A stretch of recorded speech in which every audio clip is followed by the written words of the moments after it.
Um, so today I'm going to be sharing something that only people within my immediate family know about. And that is when I was 18 years old, I attempted suicide.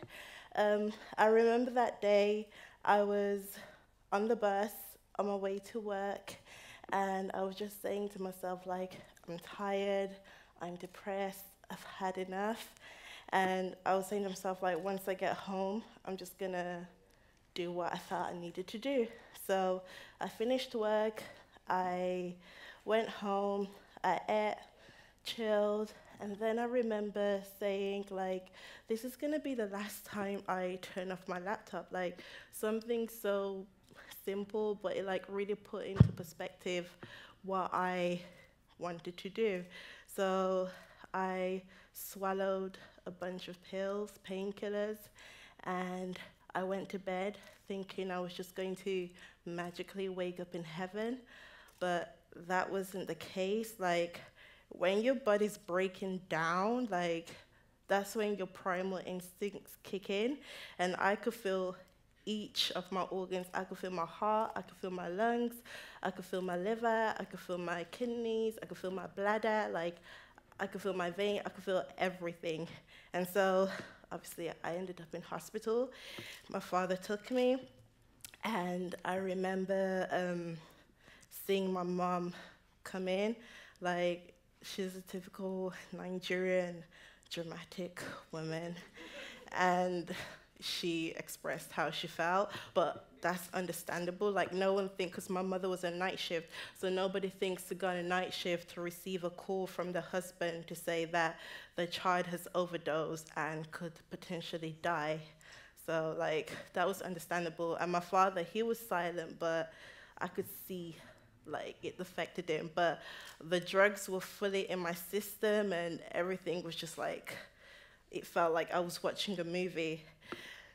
So I was discharged after, and my parents were trying to figure out, like, why did I do what I did? And they were like, is it that we don't give you food?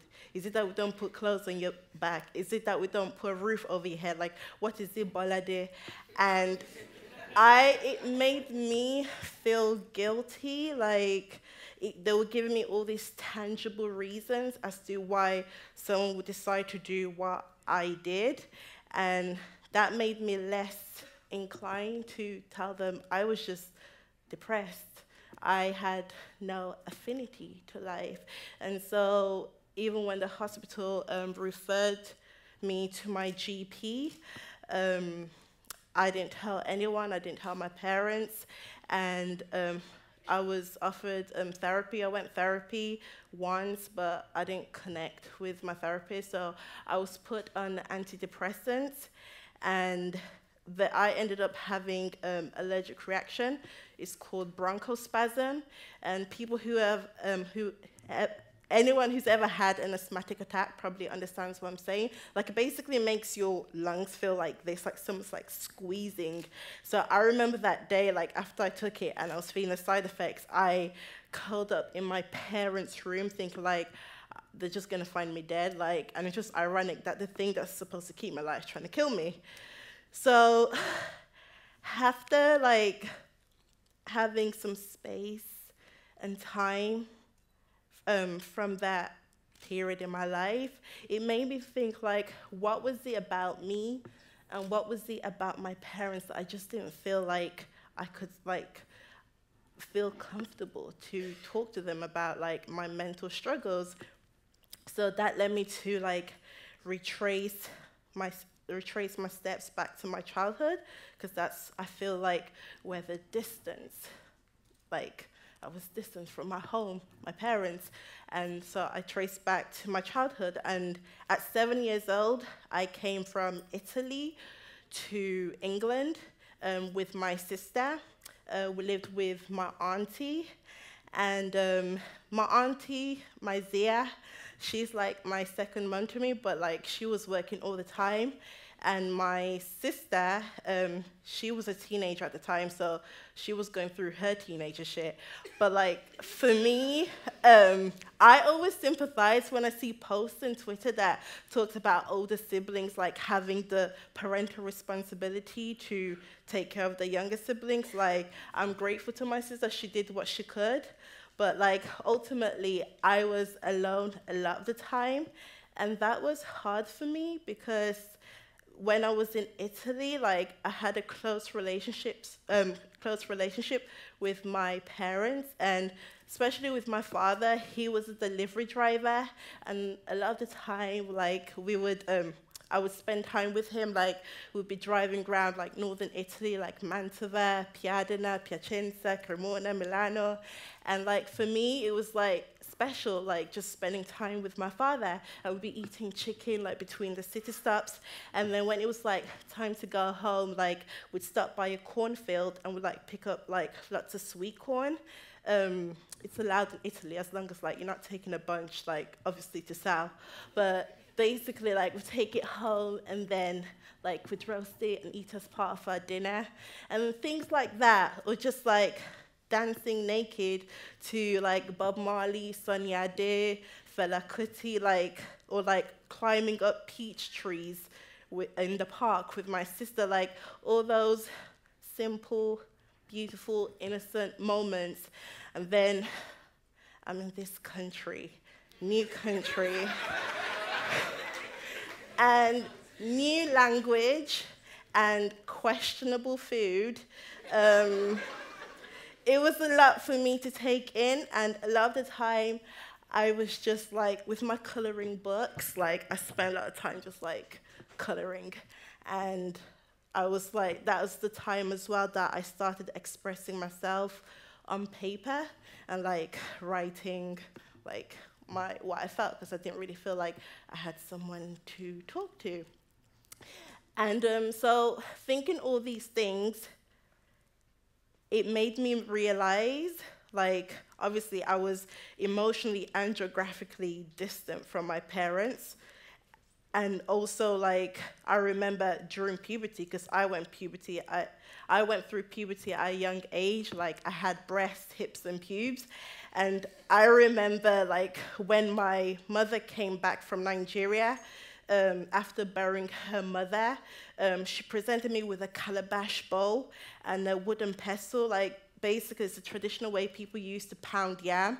And she was saying that the people back in Nigeria were saying that she needs to be pounding my breast to reduce their size.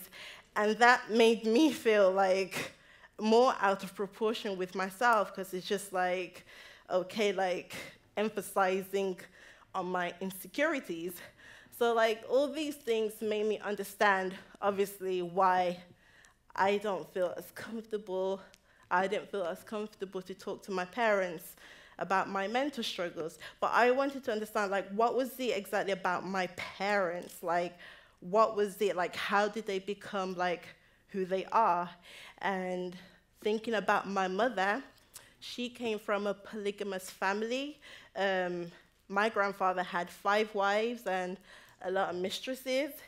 And my mother having to absorb that energy of like her, because my grandmother was the first wife, so obviously my grandfather bringing all these women, like I guess I understood like why my mother is so like distressful and quite paranoid.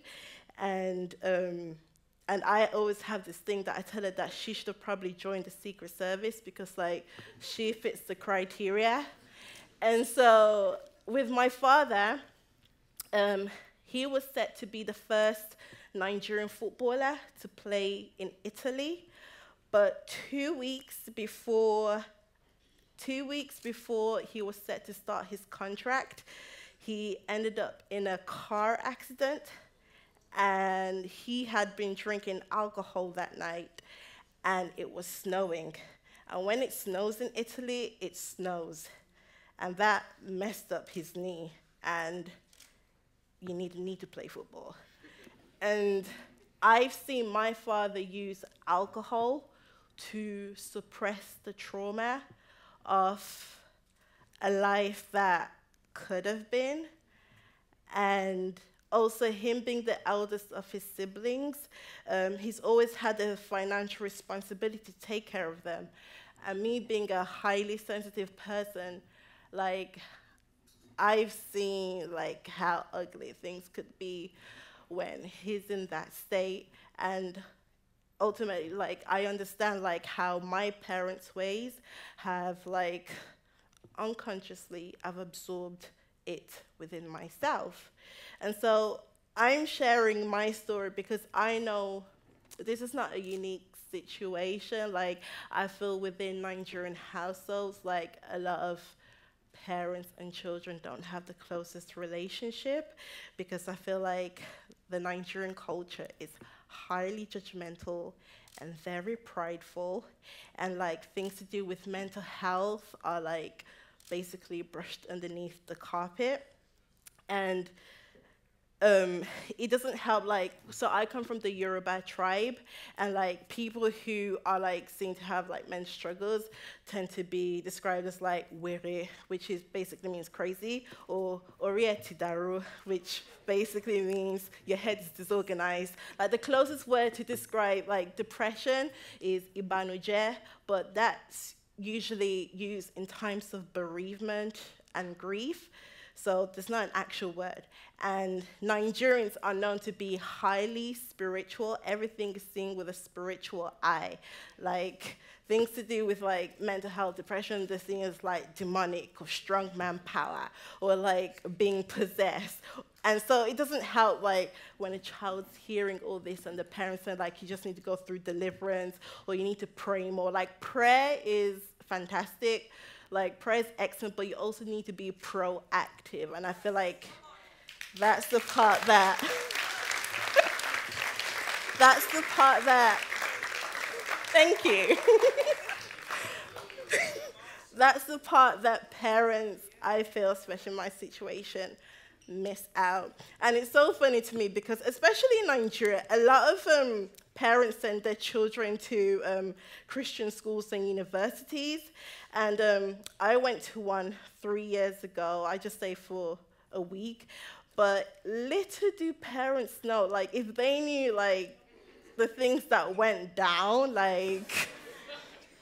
And it was just really sad because, like, when I was, like, with the girls, like, just hearing the conversation, like, things they were going through, and, like, the best thing for them would have been to, like, tell their parents, like, have parental guidance. But because they already know how their parents are going to react, like, it just makes them do things or take decisions that are even worse for themselves. So it was just, like, really heartbreaking, like, to, like, hear the conversations. And it's funny to me as well because, like, a lot of Nigerian parents that I know, and so my parents, like, they work within the health sector, especially within, and some of them within the mental health sector. And it's like, they know how to treat their patients at work with patience, empathy, compassion, kindness, but, like... But, like, their child at home who's, like, has barely come out their room, has barely eaten, like, hasn't talked to anybody, like, talk less of, like, them coming out the house. The probably just seeing that child as, like, spoiled, or rude, or lazy. And it's just, like, is it, like, they're purposely turning a blind eye on the situation, or they don't actually know, like, what to do about it? And so, like, I put parents on the highest pedestal. Like, parents are the foundation of society.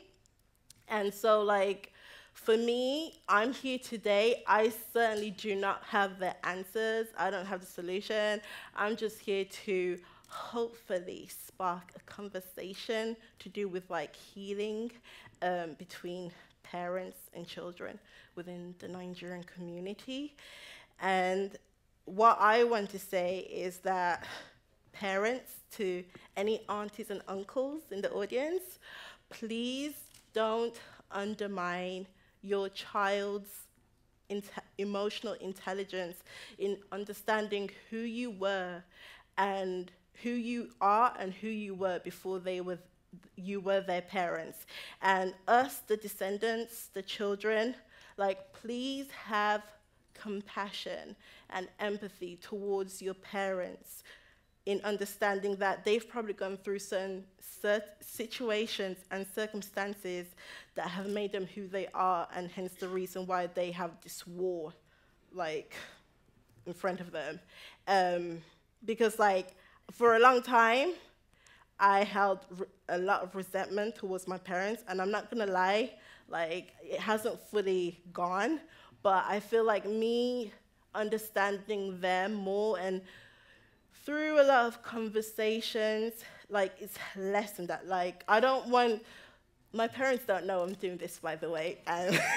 So, like, I do want to make clear that I do love my parents dearly.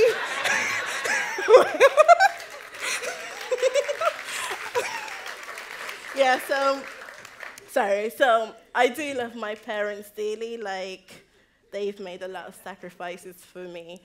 But, like, the truth is, like, our parents are a foundation.